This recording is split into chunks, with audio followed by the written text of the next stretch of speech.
जय हिंद फ्रेंड्स, सबको सुबह का सादर वंदन। मित्र हमारे कैमरामैन बेचारे कभी कभी दिक्कत में पड़ जाते हैं। सुबह उठना जितना फायदेमंद है उतना कष्टकारी भी है, और सच पूछो तो इस दुनिया में जितनी भी चीजें फायदेमंद है वो सब कष्टकारी है। माँ बाप फायदेमंद है, बहुत कष्टकारी है, ऐसा लगता है कि इनसे बड़ा कोई दुश्मन ही नहीं। एक उम्र में ऐसा लगता है कि इनसे बड़ा कोई दुश्मन नहीं। नींद फायदेमंद है, कष्टकारी है।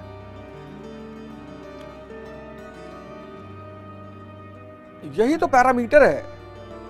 इस संडे को जो गीता का एपिसोड आएगा उसमें मैंने एक थीम पे चर्चा की है, सुख और आनंद। आप उस थीम को जरूर सुनिएगा।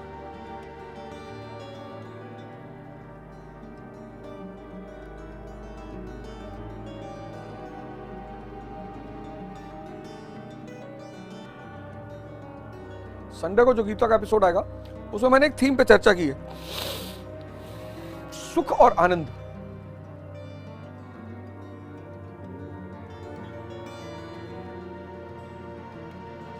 उस थीम को आप एक बार जरूर देखिए।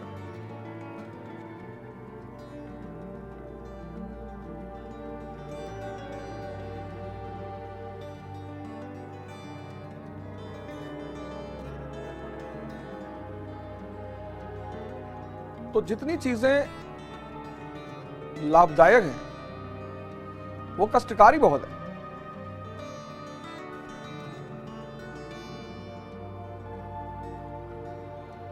और विवेक का काम यही है कि वो समझे कि शुरू में अगर कष्ट मिल रहा है इसका मतलब इसका फायदा जरूर होगा।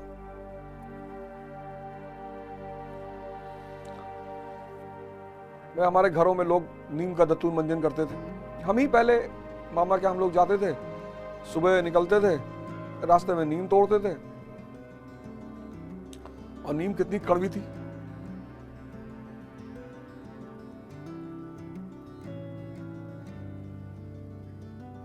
लेकिन हमारे दांतों को, मसूड़ों को बचा के रखती। कल सुबह हम लोग पढ़ रहे थे कर्ण के बारे में।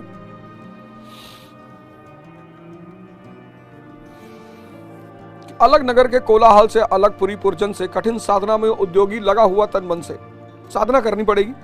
निज समाधि में निरत, सदा निज कर्मठता में चूर, वन्य कुसुम सा खिला कर्ण, जग की आंखों का नूर। समाधि, कर्मठता, साधना, समाधि, कर्मठता, ये तीनों का बड़ा गहरा संबंध है। मेहनत तो मजदूर करते हैं, मेहनत जो है वो मजदूर करते हैं। इस बात को हमेशा याद रखना। जो लोग कहते हैं ना कि मेहनत करने से सब कुछ मिलेगा, वो मेहनत करने से कुछ नहीं मिलेगा, साधना करने से। साधना मतलब होश में किया गया कर्म।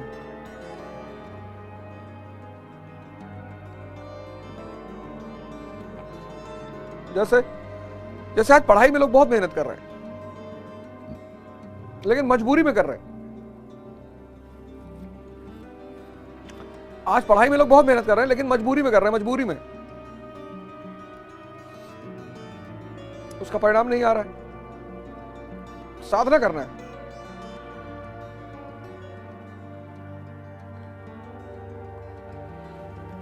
समाधि की तरह, मतलब वही बिना कहीं भटके।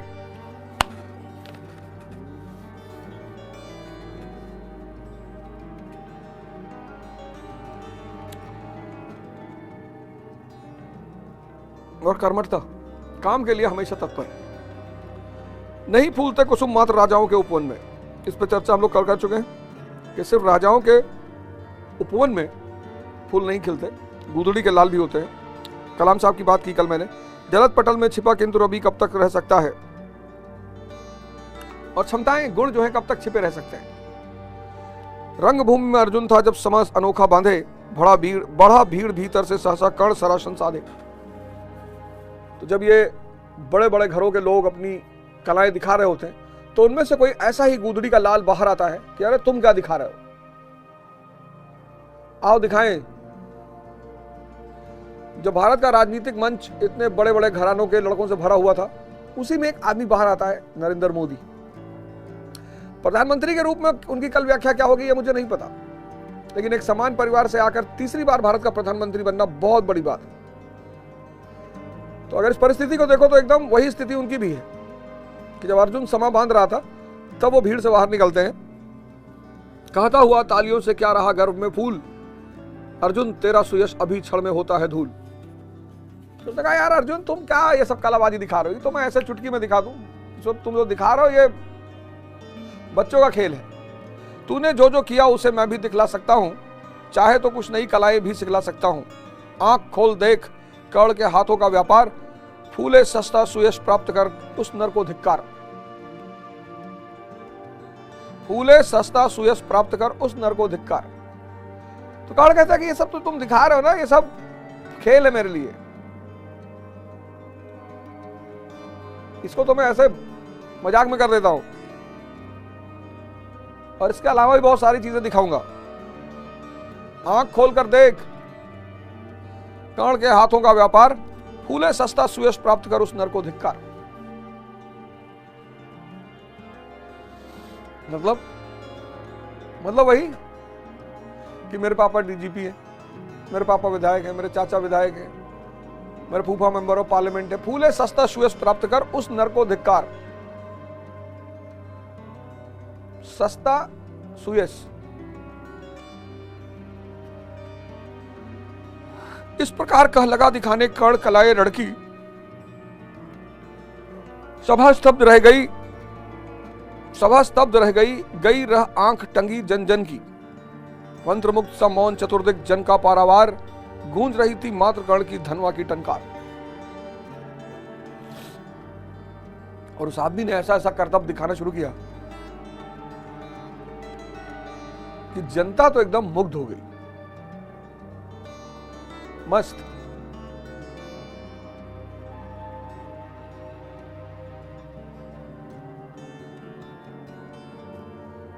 उठ जाओ सब जल्दी जल्दी, ये जो तुम्हें कष्ट लग रहा है ना, ये 25 दिन के बाद आनंद लगने लगेगा। पहले दिन भागोगे, पैरों में दर्द होगा। मैंने कहा संडे को जो गीता का शो होगा उसको देखना जरूर। सुख और आनंद का डिफरेंशिएशन मैंने किया है। सुख शुरुआत में मजा देता है, अंत में कष्ट देता है, और आनंद शुरुआत में कष्ट देता है, अंत में मजा देता है। इसीलिए बहुसंख्यक जनता इस दुनिया में सुख के पीछे भाग रही है और अंत में परेशान हो रही है। पूरा जीवन लोगों ने धन कमाने में लगा दिया, पूरा जीवन, और अंत समय कहां पे चले गए? आईसीयू में।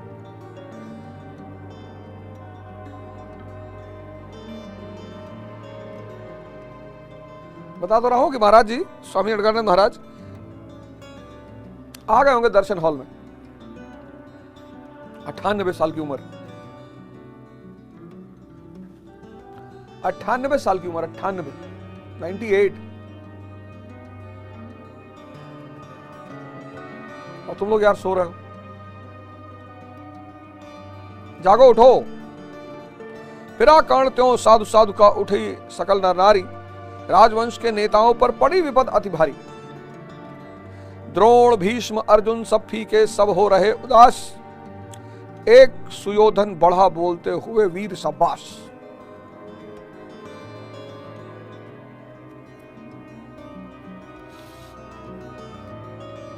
देखो कितनी बड़ी बात लिखी है। जब आप उठना शुरू करते हो सामान्य परिवार से, देखो कितना बड़ा सूत्र लिखा हुआ है। जब ये मैंने पहली बार पढ़ा, मैंने कहा अरे यार बताओ, हम नाहक में परेशान होते हैं। जब तुम उठना शुरू करते हो सामान्य परिवार से, तो ये जो पुराने रजवाड़े हैं ना, पुराने समाज के स्थापित लोग हैं, इनको दर्द हो जाता है सीने में। देखो, फिर कर्ण त्यों साधु साधु का उठे सकल नर नारी। तुम्हारी क्षमता देखेंगे तो लोग वाह वाह कहेंगे, और जैसे वाह वाह कहेंगे राजवंश के नेताओं पर पड़ी विपद अति भारी। ये जो राजशाही लोग हैं, इनको लगता है यार बताओ यार, ये डाखाने बाबू का लड़का, ये द्रोण भीष्म अर्जुन सब फीके सब हो रहे उदास। सिंधिया पायलट गांधी, सिंधिया पायलट गांधी सब फीके सब हो रहे उदास, एक सुयोधन बड़ा बोलते हुए वीर शाबाश।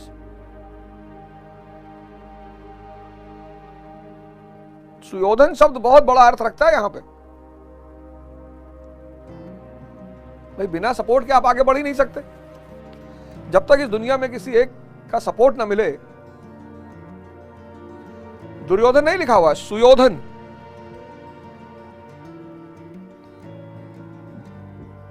इस वर्ड को ब्रैकेट में करो, सुयोधन। एक सुयोधन बढ़ा। बाबूजी मेरा फोन होगा बाहर। एक सुयोधन बढ़ा, बोलते हुए वीर शाबाश।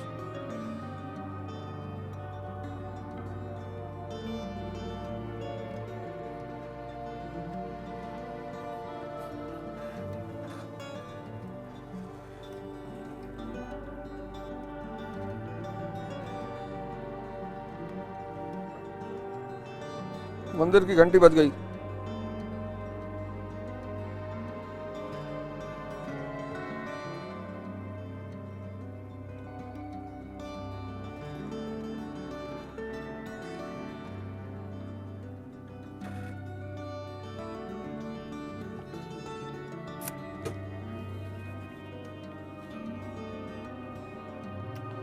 सुयोधन का मतलब बड़ा योद्धा, दुर्योधन का मतलब अविजयी, जिसे जीता ना जा सके।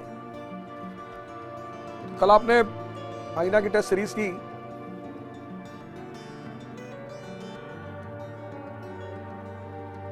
पहला चैप्टर खत्म किया हम लोगों ने।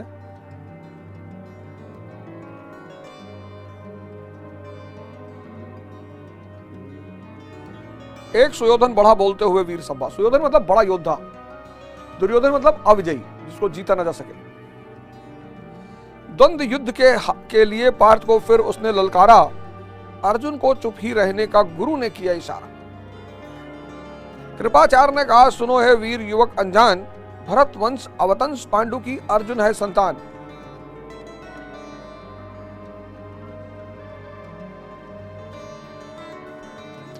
ललकारा उसने राहुल गांधी जी को।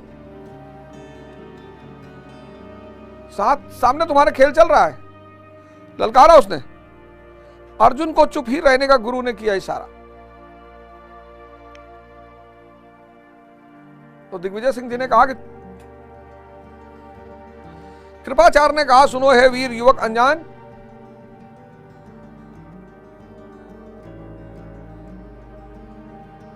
कृपाचार्य।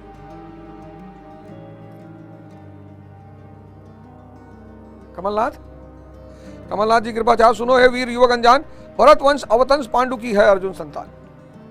गांधी परिवार से है भैया, मामूली आदमी थोड़ी है। ऐसे ही लोग कहते हैं। अब चूंकि सामने एग्जाम्पल चल रहा था तो मैंने दे दिया तुमको। इसीलिए मैं बार बार कहता हूं कि अपने गुणों का विकास करो। गुण मतलब एट्रीब्यूट्स, फीचर्स, कैरेक्टर। और 2 गुण अगर तुम डेवलप कर ले जाओ, सिर्फ 2, एक धैर्य और दूसरा विवेक, अविजयी हो जाओगे। मतलब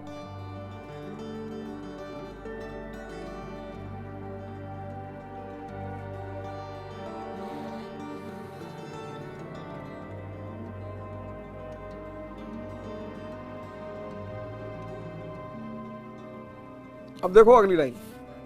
क्षत्रिय है या राजपुत्र है, यूं ही नहीं लड़ेगा, जिस तिस से हाथापाई में कैसे कूद पड़ेगा। अर्जुन से लड़ना हो तो मत गहो सभा में मौन, नाम धाम कुछ कहो बताओ कि तुम जाति हो कौन। देखो उसका गुण नहीं देख रहे हैं, जाति। यही इस देश का दुर्भाग्य है। जो ओरिजिनल होनहार लोग हैं ना, उनको खेलने का मौका ही नहीं मिलता किसी भी फील्ड में। ऐसा नहीं सिर्फ स्पोर्ट्स में, राजनीति में।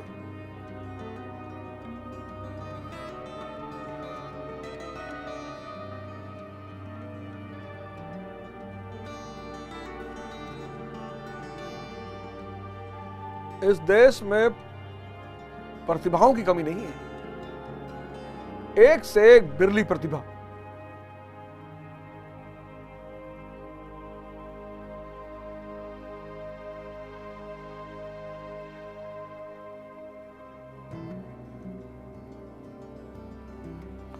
और इस देश की जनता, उसका तो कुछ कहना ही नहीं है। जाति हाय री जाति कर्ण का हृदय क्षोभ से डोला, कुपित सूर की ओर देख वह वीर क्रोध से बोला। जाति जाति रट्टे जिनकी पूंजी केवल पाषंड, मैं क्या जानूं जाति, जाति है ये मेरे भुजदंड। यार ये जाति वाति क्यों पूछ रहे हो? आज भी देखो, तुम पब्लिक में बैठो अगर और लोग तुमसे बातचीत शुरू करें और मान लो तुमको नहीं जानते हैं, तो पहले नाम पूछेंगे तुम्हारा, क्या नाम है भैया? जहां तुमने कहा अर्जुन, तो उनके चेहरे पे एक तनाव दिखाई पड़ेगा। अच्छा अर्जुन, पापा का नाम क्या है? दिवाकर, दिवाकर प्रसाद। अच्छा अच्छा, नहीं वैसे कौन सी जाति के हो? खत्म। कर्ण कह रहा मेरी जाति क्यों पूछ रहे हो यार? मेरी जाति से क्या लेना देना है तुमको? जाति हाय रे जाति कर्ण का हृदय क्षोभ से डोला, कुपित सूर की ओर देख वह वीर क्रोध से बोला। जाति जाति रटते जिनकी पूंजी केवल पाषंड, मैं क्या जानूं जाति, जाति है ये मेरे भुजदंड।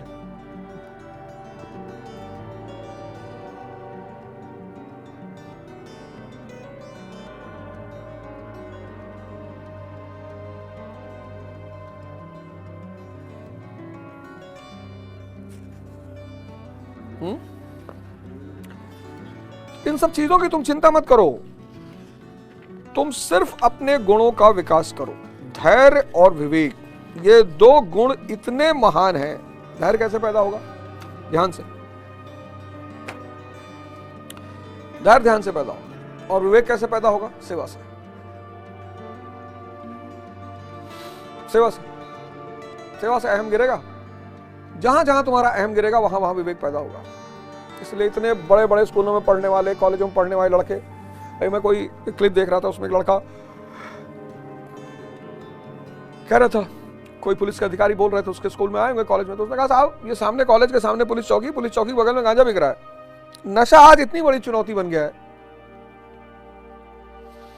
नशा आज इतनी बड़ी चुनौती बन गया है, नहीं उठ पा रहे माँ बाप, बच्चों को नहीं उठा पा रहे।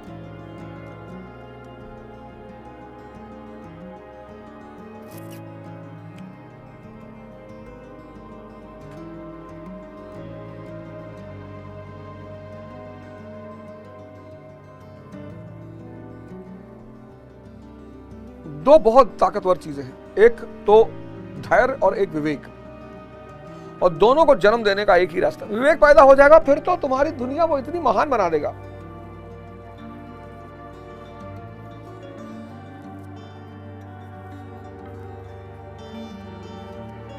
अगर है तुम्हारे पास फिर तो तुम दुनिया के सबसे लकी आदमी हो।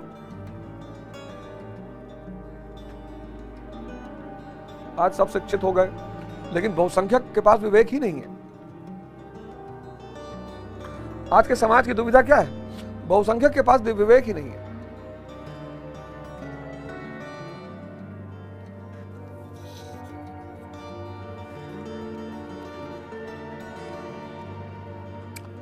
बताओ,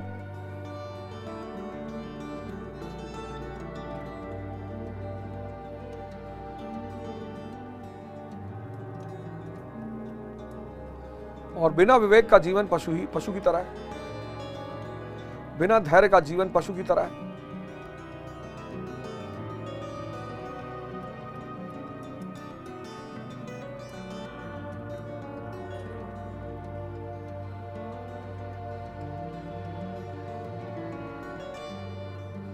आज धैर्य और विवेक के अभाव में तुम जितना भी काम कर रहे हो परिणाम मिल नहीं रहा है, और जब परिणाम नहीं मिल रहा है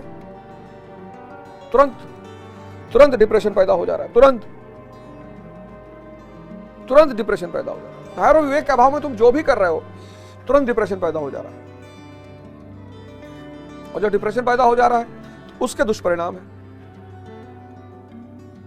D is equal to D, depression is equal to दुष्परिणाम। और दुष्परिणाम क्या है? नशा एक दुष्परिणाम है, हस्त मैथुन एक दुष्परिणाम है,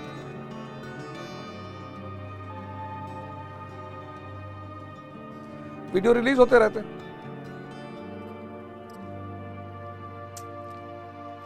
दुर्व्यवहार एक दुष्परिणाम है।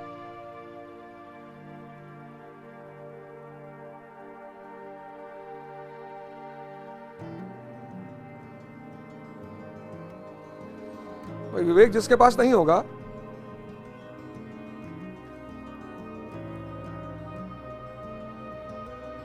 दो सबसे ताकतवर हथियार मानव के, धैर्य और विवेक।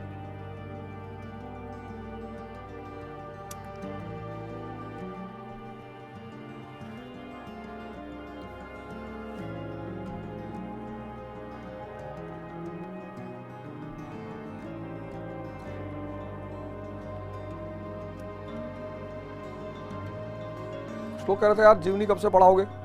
पढ़ाएंगे, कल से ही पढ़ा देंगे। सारी किताबें इधर उधर रखी हुई है ना, तुमको निकालना है, डाटा देना है, फैक्ट्स देने हैं। किताबें तो भगवान का रूप है धरती पर। मतलब जिनको किताबों में मजा आने लगा, जल्दी मुंह तो नहीं लगाती, नहीं लगाती। कितने लोग स्ट्रगल कर रहे होते हैं पढ़ने के लिए।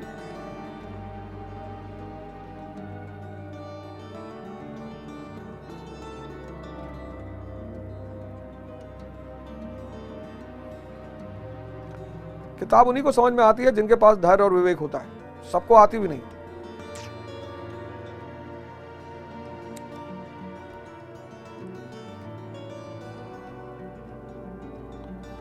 तो 10 मिनट का ध्यान किया जाए।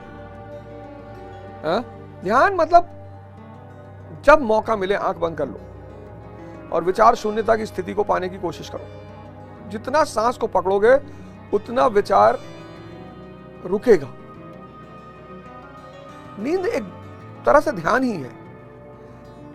नींद एक तरह से ध्यान ही है। अगर गहरी आ जाती है तो आप देखो कितना आप शांत हो जाते हो। आज इतना जो नशे का कारोबार है, नशा बेसिकली क्यों? क्योंकि नशा एक इनडायरेक्ट तरीका है विचारों को रोकने का। तुम सोचो, लोग इतने स्तर की शराब पी लेते हैं, सड़क पे पड़े होते हैं। मैं लखनऊ से आ रहा था, सड़क पे पड़ा हुआ था एक आदमी। मतलब अगर उसको घसीट के किनारे नहीं किया जाता तो इसकी बहुत सारी संभावनाएं थी कि कोई गाड़ी रात में उसके ऊपर चढ़ जाती। और एक बार तो मैं सहारनपुर से आ रहा था, तो रास्ते में एक आदमी सड़क पे बाइक उल्टी पड़ी हुई थी। एक ओवरब्रिज पड़ता है उसी पे। तो हमारे साथ कई सारे लोग थे। हम थे, एक लड़का था किशनगंज का, नफीस था, हिमांशु भाटी और कई सारे लोग थे। और रात में करीब 1:30-2 बजे की बात थी। हम उसे वहाँ से उस फ्लाईओवर से खींच के लेकर आए। फिर वहाँ पे एक टोल था, वहाँ तक उसको लेकर आए, टोल पे बिठाया। फिर उसके मोबाइल को निकाला गया, फिर मोबाइल से उसके घर को फ़ोन किया गया। नशा क्या है? मन को शांत करने, मतलब इनडायरेक्ट तरीका है मन को शांत, विचारों को रोकने का। क्योंकि विचार आपके कब्जे में है नहीं, तो भागे जा रहे हैं और कुछ भी आ रहे हैं।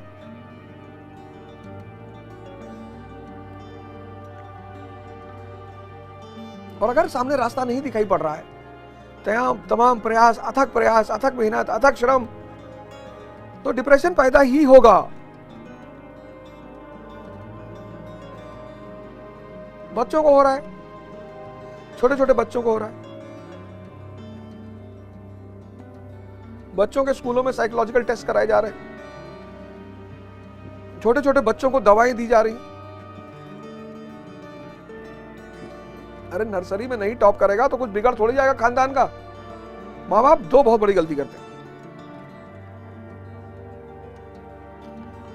पहला, अपना सपना पूरा कराना चाहते हैं अपने बच्चे से। यार तुम्हारी आंखों में तुम सपना देखोगे, दूसरा तुम्हारा सपना देखेगा। और अपने अहंकार की पुष्टि करते हैं अपने बच्चों से। ये दो इतना घातक काम भारत के माँ बाप करते हैं, बहुत घातक। हाँ, बच्चा पढ़े लिखे संस्कारी बने, ये बहुत अच्छी बात है, लेकिन अपने अहंकार को बच्चे से क्यों संतुष्ट करना कि देखो तुम्हारा तो 70% आया, वो गुप्ता जी के लड़के का 92% है फर्जी। इस देश में जितने माँ बाप अपने बच्चों को कुंठित करते हैं, बहुत कुंठित करते हैं, बहुत बुरा मान जाते हैं मेरी बातों का कभी कभी, लेकिन बहुत कुंठित करते हैं। एक तो अपनी महत्वाकांक्षा की पूर्ति करते हैं अपने बच्चों के द्वारा, और अपने सपनों की, मैं चाहता था कि मैं मेरे खानदान में कोई आईएएस हो,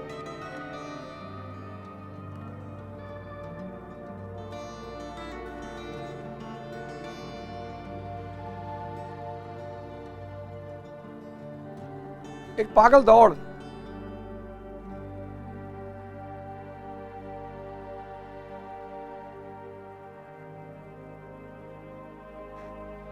पागलपन की दौड़, पागलपन की।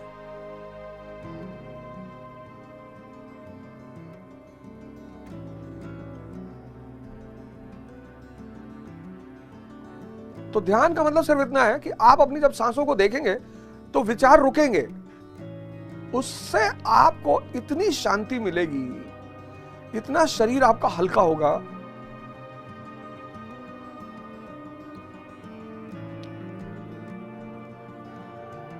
कई लोग हमसे कह रहे थे कि यार ये क्या कर रहा हो, सुबह उठ के लड़कों को ध्यान करा रहा हो, ये कौन सी बात है।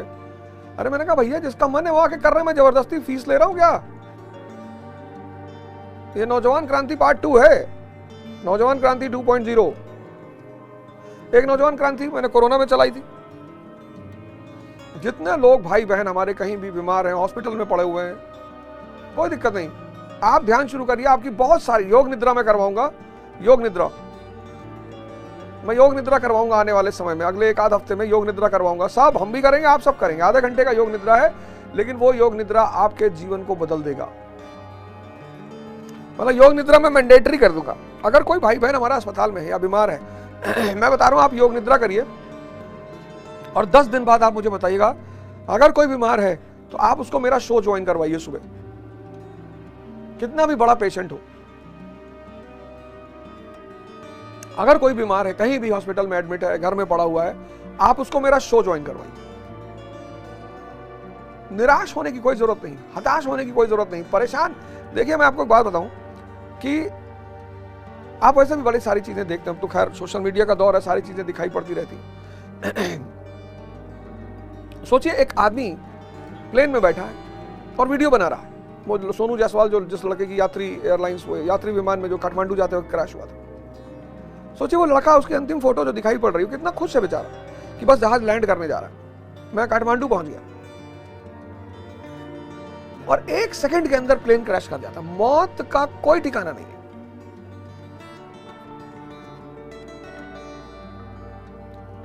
मैंने कहीं पढ़ा कि अमेरिका में जब लोग पेशेंट को देखने जाते हैं तो गेट वेल सून कहते हैं। ब्रिटेन में जब किसी पेशेंट को देखने जाते हैं तो लोग कहते हैं भैया टेक केयर। और हमारे यहां जब किसी पेशेंट को देखने जाते हैं तो कहते हैं हमारे फूफो यही बीमारी से मरा रहे।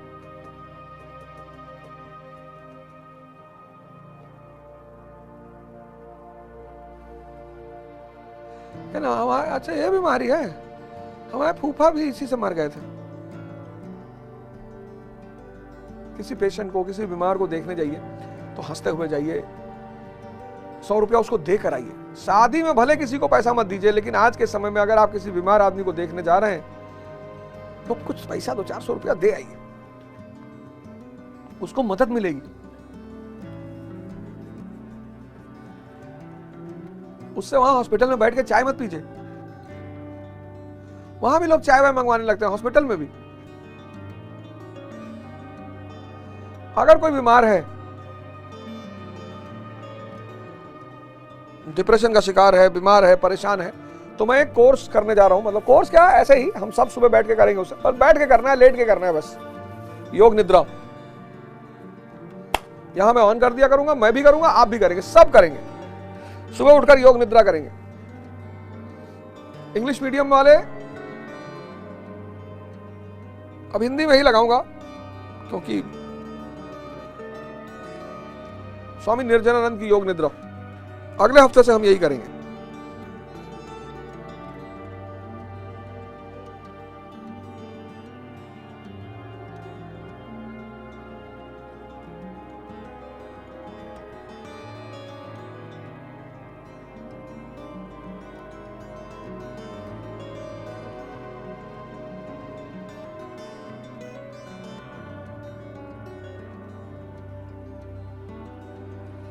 जो जितना अच्छा होता है भगवान उसे उतनी ही चिंता में रखते हैं।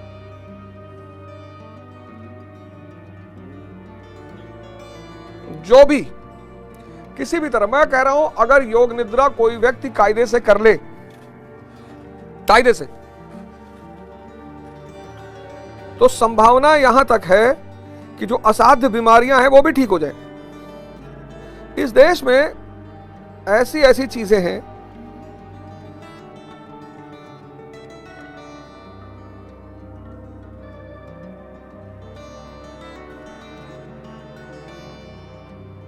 योग निद्रा बाय स्वामी निर्जनानंद, 26 मिनट 50 सेकेंड।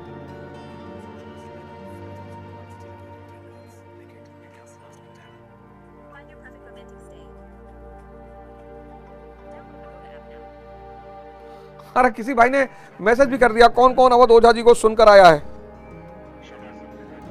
अरे भाई साहब ये अमृत है, ये भाई साहब अमृत है।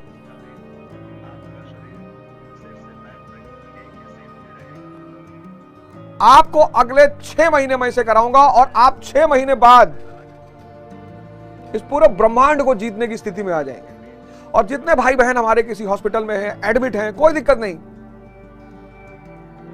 और इसकी मजेदार बात जानते क्या है? लेटना है, ये हेडफोन लगा के लेटना है। डाउनलोड करिएगा, इसको डाउनलोड करिएगा। अमृत है योग निद्रा, अमृत है। आपको 10 दिन बाद अपनी जीवन में फर्क दिखाई पड़ने लगेगा, गारंटी। और आप ढूंढते हुए मुझे दिल्ली आओगे। और 2-4 बीघा खेत आप हमारे नाम कर दोगे।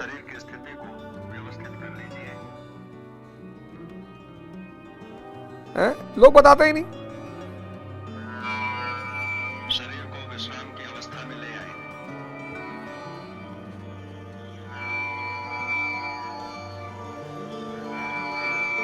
अरे आप ऐड की चिंता क्यों करते हो? आप डाउनलोड कर लो ना। शुरू हो जाने के बाद आप क्यों चिंता करते हो? किसी तरह हिलाना डुलाना नहीं है। आंखों को बंद रखेंगे जब तक खोलने को ना कहा जाए। और मैं यहाँ डाउनलोड करके चलाऊंगा। गहरी श्वास लीजिए और अनुभव कीजिए कि शारीरिक 6 महीना थकान दूर हो रही है। इस देश के अर्जुनों, 6 महीना 6 महीना 6 महीने में तो आप श्वास महाकाल के भक्त जैसे हो जाओगे। जहां कदम रख दोगे कब्जा। छोड़ दीजिए। गहरी श्वास लें और श्वास छोड़ते समय यदि योग निद्रा में प्रचार आते रहेगा तो हम लोग योग निद्रा कैसे कर पाएंगे? हम बता रहे हैं ना, हो रही। डाउनलोड करेंगे ना इसको, यहां चलाएंगे स्क्रीन पे। और अब भाई साहब इतनी क्रांतिकारी चीज, और खासकर वो जो डिप्रेशन में है, परेशान है, दवा खा रहे हैं, और किसी भी असाध्य रोग का दवा खा रहे हैं, वो भी ठीक हो जाएंगे भगवान की अगर आशीर्वाद रहा तो। इतनी बड़ी एनर्जी को ये चीज एक्टिवेट करती है। अमृत है भारत का। लेकिन इस देश के दिमागों को दूषित किया जा रहा है। ये सारे सोशल मीडिया, खैर हाँ, एक चीज का फायदा है तो उसी का साइड में नुकसान भी है। वही न्यूक्लियर एनर्जी अगर एटम बम बना सकती है तो न्यूक्लियर रिएक्टर भी बना सकती है। हमें उसका इस्तेमाल कैसे करना है ये हम डिसाइड करेंगे। कल से हम लोग आधा घंटा योग निद्रा करेंगे सुबह। और भाई साहब आप 10 दिन बाद मैं बता रहा हूं, आप भागते हुए दिल्ली आओगे, कम से कम 2 बीघा खेत आप हमारे नाम कर दोगे। पैसा तो आप कहोगे है ही नहीं, पैसा तो आप बोलोगे है ही नहीं, मास्टर पैसा तो नहीं है। पैसा मत लो मास्टर, जान ले लो लेकिन पैसा मत लो। खैर बहुत सारे लोगों के पास है भी नहीं, इसमें कोई दो राय नहीं है कि बहुत सारे लोगों के पास है भी नहीं। बहुत सारे लोग बहुत संकट से गुजर रहे हैं, चुनौतियों से गुजर रहे हैं, कष्ट से गुजर रहे हैं। लेकिन नौजवान क्रांति पार्ट 2 योग निद्रा, आधे घंटे हम लोग योग निद्रा करेंगे, यहीं चलेगा। फिर तुलसी का काढ़ा पिया जाएगा, फिर जीवनी पे चर्चा होगी, और फिर पूरा दिन जब आप इसमें संकल्प की वो बात करेंगे स्वामी जी कि आज अब आप संकल्प लो, तो पहले दिन कुछ मत लेना और छोटा मोटा संकल्प मत लेना यार, और मांगना मत। और मुकेश अंबानी जी अगर कह दे कि मांगो हमसे क्या मांगना चाहते हो, तो आप क्या मांगोगे? सिम? बाबूजी एक सिम दे दीजिए। जब मांग ही रहे हो एंटीरिया मांग लेना। एक ऑयल रिफाइनरी मांग लेना उनसे, कहना पूरे ट्रेंड का जो कारोबार है वो हमको दे दो।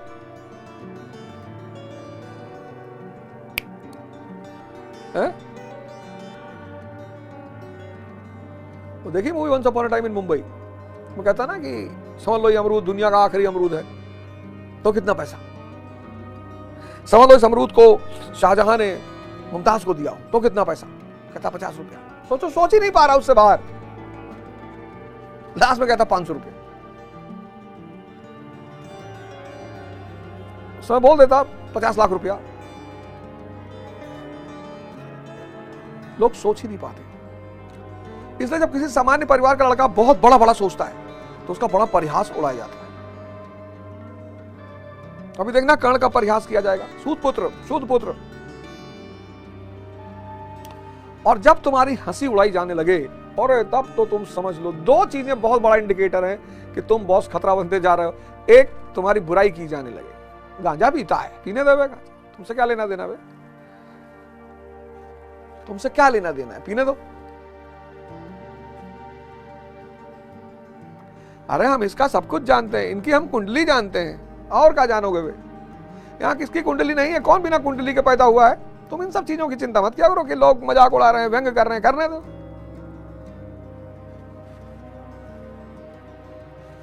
यहां जो भी इंद्रियों पे जी रहा है, जो भी इंद्रियां बाह्य भोग के लिए ललायित रहती हैं, अगर आप इंद्रियों पे जी रहे हैं तो आप अच्छा खाना चाहेंगे, चिकन खाना चाहेंगे, मटन खाना चाहेंगे।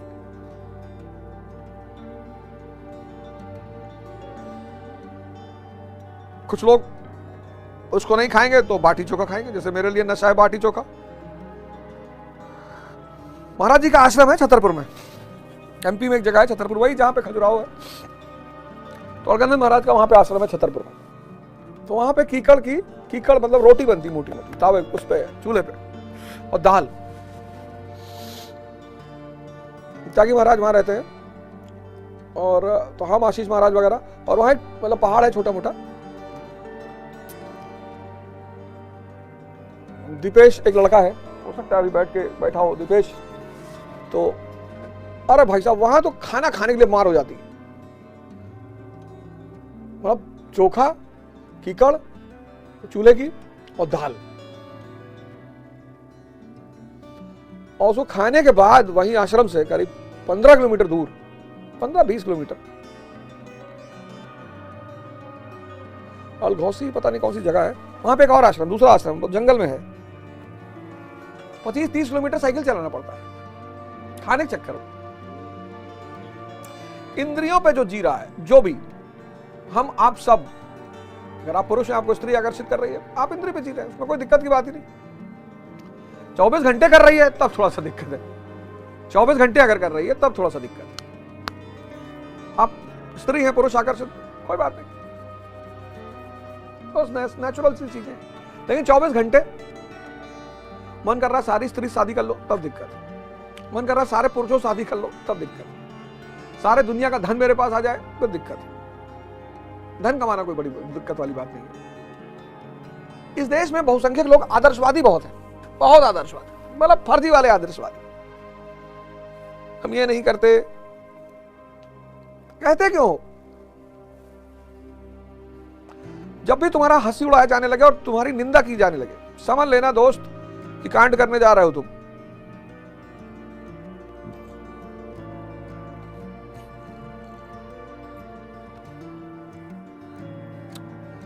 अगर मच्छर काटने की संभावना होगी तो मच्छरदानी ले लेना, सुबह उठ के फ्रेश होके काढ़ा बना लेना 5 बजे तक, 5-5:15 बजे तक काढ़ा, पानी और तुलसी, हल्दी,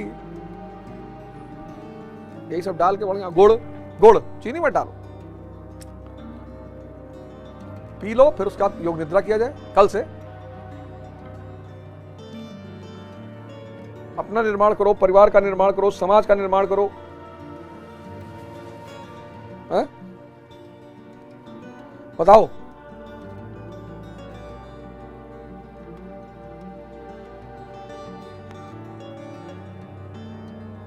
पुष्पा 2 की लॉन्चिंग देखने के लिए पूरा गांधी मैदान ही भर दिया। अभी सुबह 5 बजे नहीं उठे होंगे, इतनी उत्तेजना नहीं रहे। हालांकि गांधी मैदान में मैं जब जाता हूँ, मैं तो खैर चेहरा ढके रहता हूँ पूरा गमछा उमछा बांध के, पर मैं जाता जरूर हूँ गांधी मैदान। जब भी मैं पटना रहता हूँ तो मैं गांधी मैदान का कम से कम 10 राउंड। और गांधी मैदान मतलब पटना अथॉरिटी से मुझे ये कहना है कि यार गांधी मैदान जैसे इलाहाबाद है कंपनी गार्डन, तो वहां वॉशरूम्स बहुत अच्छे अच्छे बने हुए। मानी सी बात है, आदमी वॉक करता है तो प्रेशर बन जाता है, होता है वो। तो बिहार गवर्नमेंट से, पटना प्रशासन से एक हाथ जोड़कर विनती है कि साहब वहां जो वॉशरूम्स है उनको सही करवा दो। लोग कहीं भी कर रहे हैं, कहीं भी, क्या करें, मजबूरी है उनकी, कोई बेचारे क्या करें। इतना तो करवा ही सकते हो आप लोग, इतना थोड़ी है कि इतना नहीं करवा सकते। तो वहां कितने लड़के हैं सुबह सुबह एक्सरसाइज करते हैं, जॉगिंग करते हैं, ट्रेनिंग चलती रहती, फिजिकल ट्रेनिंग चलती रहती। अब सुबह भाई जैसे आपने दो गिलास पानी पी लिया, बड़ा गिलास, तो अब 2 राउंड मार लोगे तो यूरिन आ ही जाएगी। चलिए आज का सेशन एक कविता से खत्म करते हैं। हालांकि बड़ी कविता है लेकिन मैं 10 लाइन पढ़ूंगा कि रणबीर चौकड़ी भर भर कर चेतक बन गया निराला था, राणा प्रताप के घोड़े से पड़ गया हवा का पाला था, गिरता न कभी चेतक तन पर राणा प्रताप का कोड़ा था, वह दौड़ रहा हरि मस्तक पर या आसमान पर घोड़ा था। सोचो जिस आदमी का घोड़ा इतना खतरनाक था वो खुद कितना खतरनाक रहा होगा। जो तनिक हवा से बाघ हिली लेकर सवार उड़ जाता था, राणा की पुतली फिरी नहीं तब तक चेतक मुड़ जाता था, कौशल दिखलाया चालों में उड़ गया भयानक भालों में, निर्भीक गया वह ढालों में, सरपट दौड़ा करवालों में, है यहीं रहा अब यहां नहीं, वह वहीं रहा वहां नहीं, थी जगह न कोई जहां नहीं, किसी अरिमस्तक पर कहा नहीं, बढ़ते नत्सा वह लहर गया, वह गया गया फिर ठहर गया, विकराल वज्रमय बादल सा अर की सेना पर गहर गया, भाला गिर गया गिरा निसंग, हाय टापों से खन गया अंग, बैरी समाज रह गया दंग, घोड़े का ऐसा देख रंग। सोचो यार ये ऐसा देश है, देश बहुत महान है, ये देश बहुत महान है, लेकिन जब जब ये गलत हाथों में चला जाता है और जनता बेचारी क्या करे, उसको ऐसा पिक्चर दिखाई जाती है, ऐसी पिक्चर दिखाई जाती है, और बाप रे बाप, ये हो रहा है, अब मुसलमान कब्जा कर लेगा, अब ब्राह्मण जीते ले रहा है, अब फलाना दलित हो रहा है, अरे बाप रे बाप। सुबह सुबह ध्यान करते वक्त मन में विचार, नए नए विचार आते हैं, अच्छी बात है यार, बड़ी बढ़िया बात है। बहादुर सिंह भाटी, कोई दिक्कत नहीं, आने दो विचारों को, कुछ तो आ रहा है, धन नहीं आ रहा है, कम से कम विचार ही आ रहा है, जब विचार संभलेगा धन आएगा।